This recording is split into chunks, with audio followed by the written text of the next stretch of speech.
Everyone, this is Ayush और आज की वीडियो से आज हम लोग बात करने वाले हैं अपनी क्लास 10th के साइंस में कैसे 100% रखना है। अभी से टारगेट, अभी यार जून चल रहा है, बोर्ड एग्जाम में अभी काफी टाइम है, अभी से टारगेट 100% का रखना है ताकि अगर आगे जाके लास्ट में कुछ भी प्रॉब्लम हो तो वो अपना 100% की वजह से मैनेज हो जाए सारा मार्क्स। 95+ एटलीस्ट रहे हमारा बोर्ड्स में साइंस में, क्योंकि साइंस एंड मैथ्स ऐसा सब्जेक्ट है जिसमें 95 रहना अभी मतलब मोस्ट एक्सट्रीमली इंपॉर्टेंट हो गया आज के जमाने में। ठीक है, सबसे पहले साइंस में सबसे पहले आता है फिजिक्स आता है। फिजिक्स में कितने चैप्टर्स हैं? चैप्टर वाइज हम लोग डील करते हैं। 6 चैप्टर है हमारे फिजिक्स में। पहला चैप्टर है इलेक्ट्रिसिटी, सेकंड है magnetic effect, sources of energy, फिर आता है reflection, refraction, then human eye and the colourful world. ये 6 चैप्टर्स आप लोग को करने पड़ते हैं फिजिक्स में।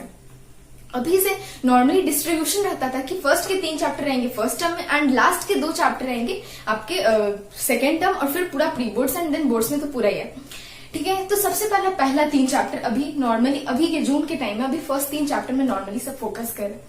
इलेक्ट्रिसिटी चैप्टर, इसको बनाना कैसे अभी से अपना 100% देना। अभी टेस्ट का कोई भी प्रेशर नहीं किसी के भी माइंड में, ये बात सबको पता है। किसी को भी कोई टेस्ट नहीं देना स्कूल जाकर, जो है अभी सब घर में तो अपने से सब कुछ प्रेफर करना।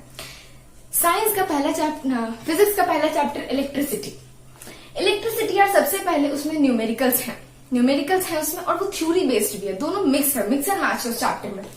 सबसे पहले आपको अपने एनसीईआरटी बुक से उसको रीड आउट करो, पूरे चैप्टर को थरोली एक बार रीड आउट करो, उसमें इंपॉर्टेंट डिफाइन और एक एक लाइन को अंडरलाइन करो। सबको पता है बोर्ड एग्जाम के पर्पज से एनसीईआरटी का कितना इंपॉर्टेंस है, सबको पता है, किसी को बताने की जरूरत नहीं है। एक 10th में जो नया बच्चा भी है, फ्रेश भी है जो बच्चा, उसको भी बात पता है। सब लोग बोल रहे हैं एनसीईआरटी। हाँ, एनसीईआरटी इंपॉर्टेंट है, सब इसलिए बोल रहे हैं। सबसे पहले एनसीईआरटी को एक बार थरोली रीड करना है उस चैप्टर का। उसके बाद अगर आप रेफरेंस बुक को यूज कर रहे हो, जैसे मैंने टाइम में अपना यूज किया था, एसचंद यूज कर रहा था, एसचंद यूज की थी मैंने, बिकॉज एसचंद में क्या है, एसचंद हर चीज को डिटेल वाइज में मतलब एक्सप्लेन रहता है। अगर आपको खुद से भी आप रात में या फिर कभी भी चैप्टर पढ़ रहे हो, आपके पास उस टाइम पे कोई गाइड नहीं है, तो आप एसचंद यूज करो। वो लैंग्वेज ऐसा है कि आपको सब कुछ समझ में आ जाएगा। उस चीज से रीड करो अपना। रेफरेंस बुक हो गया रीड। डेफिनेशंस कुछ बहुत इंपॉर्टेंट है इस चैप्टर से। 1 वोल्ट 1 एम्पियर जो कि डायरेक्ट पूछता है, आपको डेफिनेशंस भी इसके थरोली याद होने चाहिए। तो वो चीज कहां से आएगा? वो आएगा रेफरेंस बुक से, यूज कर रहे हो तो ओके। लेकिन अगर आप नहीं यूज कर रहे हो तो नो प्रॉब्लम, मेरे नोट्स मैंने ऑलरेडी अपलोड करके रखे हैं, आप वो देखो। इलेक्ट्रिसिटी चैप्टर में हम लोगों ने देखा एनसीईआरटी बुक के साथ साथ एक रेफरेंस है तो उसको रीड आउट कर लो, ताकि जो थ्योरी वाला क्वेश्चन है arrangement of resistance and parallel, उसका बेनिफिट्स डिसएडवांटेज, वो सब एटलीस्ट सारा क्लियर रहे। राइट, हो गया। अब न्यूमेरिकल प्रैक्टिस करना है। न्यूमेरिकल एनसीईआरटी को प्रायोरिटी दो, न्यूमेरिकल्स एनसीईआरटी से ही बनाना है, ये बात लिख के ले लो, क्योंकि उसके बाहर जाना ही नहीं है। नहीं आएगा तो क्यों हम लोग इधर उधर से बनाएंगे। राइट, एनसीईआरटी से आपको सारे न्यूमेरिकल्स बनाने हैं। गॉट, हो गया हमारा ये चैप्टर का खुद के हिसाब से ये सारा डन। अपने से रीड कर लिया, अपने से देख लिया, क्वेश्चन आंसर्स अपने हिसाब से याद कर लिया, अपने हिसाब से न्यूमेरिकल सॉल्व कर लिया। अब क्या करना है?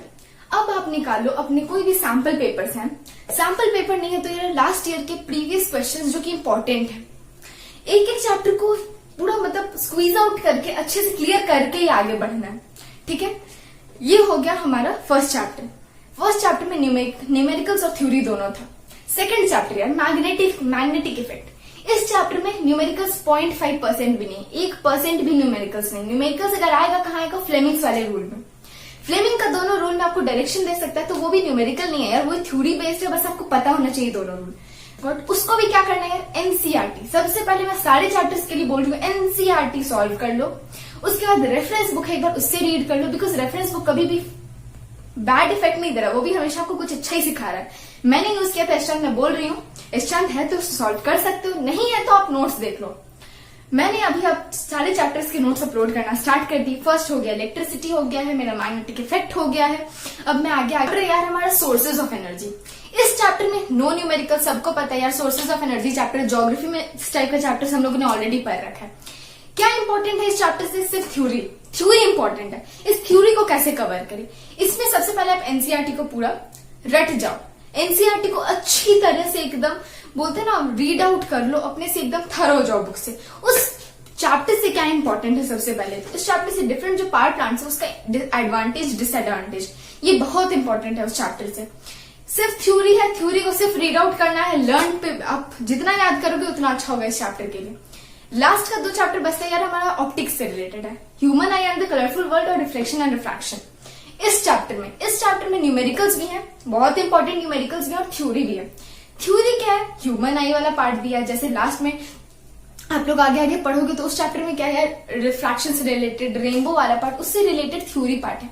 एक मार्क्स में डायरेक्ट क्वेश्चन रहता है उससे। तो उस चैप्टर को कैसे कवर करें, उस चैप्टर में भी मैं जैसे इलेक्ट्रिसिटी में बताऊं, सेम इसमें भी यही बोलूंगी यार कि इस चैप्टर के लिए आप सबसे पहले एनसीईआरटी से एक बार थरो हो जाओ। एनसीईआरटी में बोल रही हूँ, एनसीईआरटी भगवान मान लो, बाइबल मान लो, एनसीईआरटी को अच्छे से थरो हो जाना। वो हो गया, आप अपनी एक रेफरेंस बुक निकालो। इस टाइम पे भी कोई एग्जाम आइडिया यूज नहीं करना है, एग्जाम आइडिया मैंने कहीं यूज नहीं किया है, कोई जरा भी मैंने वर्ड नहीं बोला कि एग्जाम आइडिया आप यूज करो। अभी सिर्फ रेफरेंस और एनसीईआरटी पे आप खुद से थरो हो जाओ कि फर्स्ट राउंड एक बार रिवीजन, फर्स्ट राउंड एक बार पढ़ना हो गया इस चैप्टर से। लास्ट में मैं बोलूंगी एग्जाम आईडी के बारे में।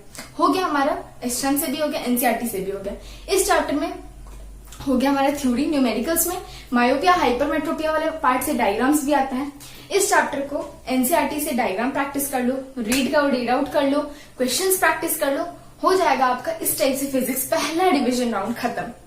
ये रिवीजन राउंड आप लोग को कब तक खत्म करना है, ये रिवीजन राउंड आप लोग का प्री बोर्ड से पहले तक ऑफकोर्स खत्म हो जाना चाहिए। ये पार्ट, इतना पार्ट आपका प्री बोर्ड से पहले खत्म हो जाए कि एटलीस्ट प्री बोर्ड्स में जो आपका, प्री बोर्ड्स भी इंपॉर्टेंट है, इस बात सबको पता है यार। अपने स्कूल में कोई सब्जेक्ट चाहिए उसके लिए भी प्री बोर्ड्स इंपॉर्टेंट है, एडमिशन बेसिस के लिए। ये पार्ट हो जाएगा प्री बोर्ड से खत्म, प्री बोर्ड से पहले खत्म, ठीक है। अब इसके बाद का जो टाइम मिलेगा हम लोग को, जनवरी के बाद से, मैं अभी जनवरी ले लिया, लॉकडाउन पता नहीं क्या होने वाला है, जनवरी के बाद वाला टाइम, इस टाइम में अब आपको क्या करना है। इस टाइम में आपको सबसे पहले ये पार्ट जो जितना आपने कर लिया इसको एक बार रिवाइज करना है। एग्जाम देने से पहले नहीं भी तो आपको ये सारा चीज जो है 3 बार रिवाइज हो जाना चाहिए यार, 3 बार रिवाइज हो जाना चाहिए। तब आप एक्सपेक्ट करोगे कि हाँ भाई मेरा फिजिक्स में आने वाला है 90+, कि मेरा जितना साइंस में फिजिक्स का पार्ट है उसमें आ रहा है मेरे को 90+, बाकी अब मेरे को केमिस्ट्री और बायोलॉजी पे हार्डवर्क करना है। अब आता है जनवरी वाला पार्ट, पहले ये रिविजन राउंड हुआ। अब प्रीवियस ईयर्स क्वेश्चन सॉल्व करना स्टार्ट करो, उस टाइम पे सैंपल पेपर सॉल्व करना स्टार्ट करना है।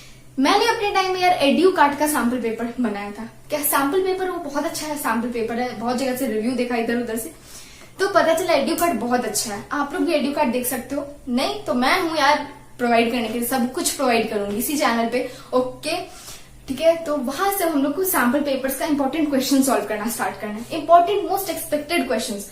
अब यार एक हमारा 2-3 राउंड रिविजन होने के बाद बच क्या रहा है, अब बचा सिर्फ प्रॉब्लम सॉल्विंग। क्वेश्चन जितना सॉल्व करेंगे, क्वेश्चन सॉल्व करने का आदत रहेगा, मार्क्स उतना अच्छा आएगा। फिजिक्स में यार इतना इंपॉर्टेंट है, फिजिक्स में, बाकी फिर आप पे डिपेंड है यार आप कितना करते हो। ओके, अब आता है केमिस्ट्री।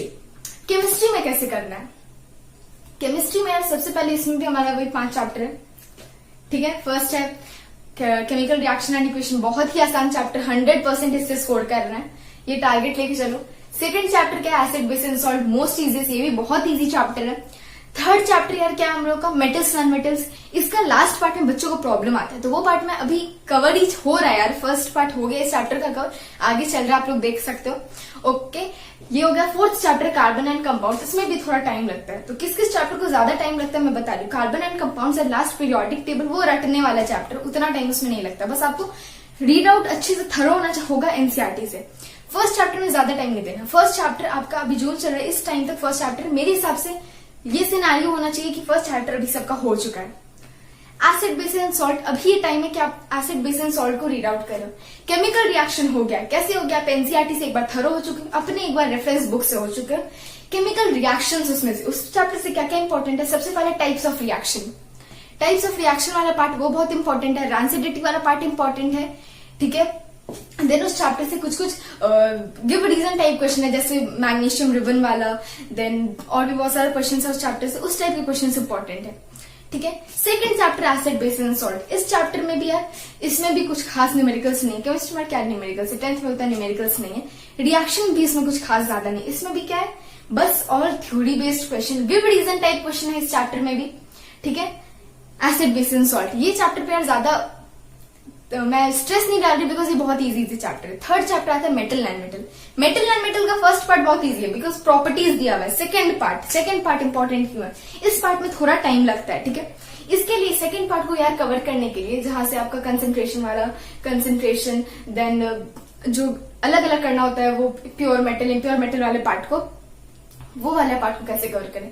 सबसे पहले आपकी टीचर जो समझाएंगे वो आपको नोट्स जरूर प्रोवाइड करेंगे। वो नोट्स बहुत स्ट्रॉन्ग नोट्स होते हैं। वो नोट्स को होता नहीं है फेंक के छोड़ दिया, नहीं ये नहीं पढ़ना, मैं तो अपनी बुक से खुद से नोट्स बना के पढ़ू, नहीं, वो उसको नोट्स को 3 से 4 बार आप रिवाइज कर लो उस नोट्स को। उसके बाद आता है आपका एनसीईआरटी। एनसीईआरटी से आप एक बार खुद रीड करो उसको एक बार। अपने जो एक्स्ट्रा बुक आपने लिया था, रेफरेंस बुक एस चांद, मैं एस चांद बार बार बोल रही हूँ, मैंने यूज किया था इसलिए एस चांद से आप एक बार रीड आउट कर लो, बहुत अच्छे से क्लियर हो जाएगा आपका। हो गया ये टॉपिक, आपके माइंड में भी हो गया क्लियर। अब ये आपको इससे रिलेटेड अब क्वेश्चन सॉल्व करना है। कोई भी टॉपिक आपको ये मानना है कि क्लियर कब तक होगा, जब तक आप इससे रिलेटेड क्वेश्चन सॉल्व करोगे। थ्योरी रीड कर लिया और एग्जाम दे दिया, 100 आ जाए, कोई रीजन ही नहीं है, कोई चांस ही हो ही नहीं सकता जब तक आप उससे रिलेटेड क्वेश्चन नहीं सॉल्व करोगे यार, ठीक है।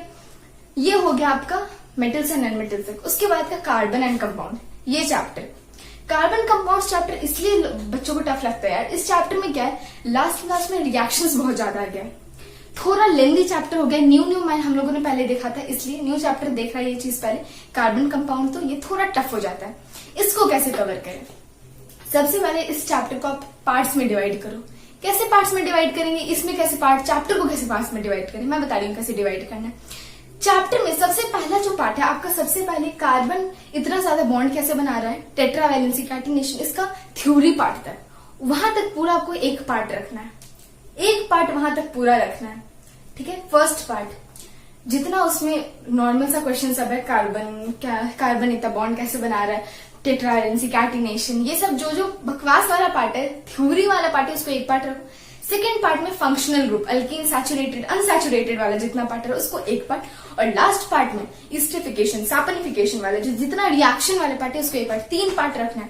फर्स्ट पार्ट आपको मैं गारंटी दे रही हूँ 1 से 2 दिन में आराम से क्लियर हो जाएगा। टीचर जो आपको बताया उसका नोट्स पढ़ लेना है सबसे पहले, एनसीईआरटी से एक बार थर हो जाया, रेफरेंस बुक 3 बार आपने इस चैप्टर को रीड कर लिया, रीड आउट कर दिया, क्लियर हो गया। इससे रिलेटेड कुछ इंपॉर्टेंट क्वेश्चंस मैं ऑलरेडी दे दूंगी यार। ये चैप्टर आपको अभी नहीं, अभी जून चल रहा है, अभी I think metal and metal में आपको जुलाई हो जाएगा, अगस्त में चैप्टर को स्टार्ट कर देना है, ठीक है। ये चैप्टर का फर्स्ट पार्ट हो गया खत्म। सेकेंड पार्ट है सैचुरेटेड अनसैचुरेटेड, ये यहाँ से थोड़ा ध्यान देना स्टार्ट करना होगा। ये वाला पार्ट थोड़ा नया रहेगा, saturated unsaturated, single bond double bond आएगा आगे, ठीक है। ये वाले पार्ट को सेकंड पार्ट, इसमें कुछ रिएक्शंस भी होते हैं, रिएक्शन मतलब कुछ नेम्स भी लिखने होते हैं कंपाउंड्स के, कार्बन के, तो उसमें आपको थोड़ा सा प्रैक्टिस करने के लिए टाइम। इसमें बहुत बच्चे एनटीएससी दे रहे होंगे, इससे बहुत सारा क्वेश्चन आएगा, ठीक है। एनटीएससी में भी इससे बहुत रिलेटेड क्वेश्चन आता है, तो इस सेकेंड पार्ट को थोड़ा टाइम लगेगा। इससे आप अपने रेफरेंस बुक से क्वेश्चन सॉल्व कर लो, एनसीईआरटी से क्वेश्चन सॉल्व कर लो, नोट सॉल्व कर लो, हो गया एक पार्ट, वो हो गया। अब ये हो गया लास्ट पार्ट है रिएक्शंस। कितना रिएक्शन है, सबसे पहले 5 टाइप का रिएक्शन, ऑक्सीडेशन, रिडक्शन, ये एडिशन रिएक्शन, एस्टरिफिकेशन, सैपनिफिकेशन, ये सारे रिएक्शंस आएगा। इस रिएक्शन को पढ़ने में टाइम लगता है, इसके लिए नोट्स खुद से भी बनाना है। इस चैप्टर का नोट्स खुद से जब तक नहीं बनाएंगे चैप्टर नहीं क्लियर होगा। इस चैप्टर को अगर आपको 100% आप सोच के चलो, नहीं इस चैप्टर में मेरे को 100% लिख के आना एग्जाम में, तो आपको इस चैप्टर को 5 बार रिवाइज करना पड़ेगा। खुद के नोट्स को पलटो, बार बार पलटो, टाइम मिल रहा है दिन भर में 1 से 2 बार अपने नोट्स को एक बार पलटना है। लास्ट पार्ट में सबसे पहले खुद का नोट्स बनाओ। एडिशन रिएक्शन, हाँ एडिशन रिएक्शन दिस होता है, इसका 2 एग्जाम्पल अच्छे से याद कर लो, ठीक है। लास्ट पार्ट इसी टाइप से आपका हो जाएगा खत्म। लास्ट पार्ट में एक और इंपॉर्टेंट आता है यार, सोप्स एंड मिसल्स वाला पार्ट, कार्बन एंड कंपाउंड में। इस चैप्टर में कार्बन एंड कंपाउंड में मिसल्स और सोप्स वाला पार्ट आता है, सोप डिटर्जेंट, ये भी बहुत इंपॉर्टेंट। इसका आप खुद का एक शॉर्ट नोट बनाओ। मैंने भी एक शॉर्ट नोट बनाया था यार, मैं आप लोगों को ऑफकोर्स दे दूंगी यार, सब कुछ दे दूंगी। इसमें सबसे पहले डायग्राम्स मैंने दोनों का बनाया था, अभी नहीं समझ आएगा, किसी ने नहीं पढ़ा चैप्टर को, ये बहुत इंपॉर्टेंट, नोट्स बना लो बस। एनसीईआरटी रीड करना है, एसचंद रीड करना है, क्वेश्चन सॉल्व करना है, खुद से एक बार पूरे को रिवाइज करना है, चैप्टर हो जाएगा क्लियर। ये आपको प्रीवोर्ड सीए तक पहले तक ये सब चीज कवर हो जाना चाहिए। अब आता है पीरियोडिक क्लासिफिकेशन। पीरियोडिक क्लासिफिकेशन में कुछ याद कर रखने वाला पार्ट है यार, याद इसमें बहुत रखना पड़ेगा इस चैप्टर में कि इस वाले ग्रुप में ये क्या है, इसका प्रॉपर्टीज कैसा है, इसमें जो वो ट्रेंड्स है, वैलेंसी कैसे इंक्रीज डिक्रीज करना along the group along the period, ये चीजें इसमें बहुत याद रखना है। इसको भी ऑफ कोर्स एनसीईआरटी से, तो सारे चैप्टर्स यार प्लीज बोल रही हूँ एनसीईआरटी से पहले थरो हो जाओ, एनसीईआरटी से थरो नहीं सुपर थरो हो जाओ एनसीईआरटी से। ये हो जाने के बाद आपको क्या करना है, अपने रेफरेंस बुक को लो, उससे भी रीड आउट करो। रीड आउट करने से चैप्टर में ज्यादा फायदा नहीं हो, क्वेश्चंस बनाना होगा। क्वेश्चंस इसमें क्यों बनाना होगा? क्योंकि जैसे आपको डायरेक्टली एक बार पूछ देगा कि रीअरेंज है, उसको अरेंज करो अपनी इंक्रीजिंग और डिक्रीजिंग वैलेंसी से। कैसे करोगे? याद होना चाहिए ना पीरियोडिक टेबल, ठीक है। इसको क्वेश्चन सॉल्व करना है। ये हो गया आपका प्री बोर्ड से पहले तक आपको इतना काम कंप्लीट करके रखना है साइंस में, फिजिक्स, केमिस्ट्री में। प्री बोर्ड्स हो जाने के बाद अब आपको सैंपल पेपर्स लेना है, क्वेश्चन जितना ज्यादा से ज्यादा सॉल्व करना है, ठीक है। एग्जाम आइडिया यार मन है तो लो, अदरवाइज ज्यादा प्रेफर नहीं करूंगी मैं, ठीक है। सैंपल पेपर ही एनफ होता है सॉल्व करने के लिए। फिजिक्स केमिस्ट्री तक यार इतना ही करो यार, आपका 100 फिजिक्स केमिस्ट्री में फोर्स आ जाएगा। साइंस में, बायोलॉजी के लिए मैं नेक्स्ट वीडियो बनाऊंगी, बिकॉज बायोलॉजी में कुछ और भी लेंदी चैप्टर्स है यार, पार्ट है उसमें, तो बायोलॉजी में मैं नेक्स्ट वीडियो में कवर कर दूंगी। तो अगर आपको मेरा वीडियो अच्छा लगे तो please like, share and subscribe करना मत भूलना, एंड कमेंट करके बताना आपको और किस किस सब्जेक्ट के लिए चाहिए।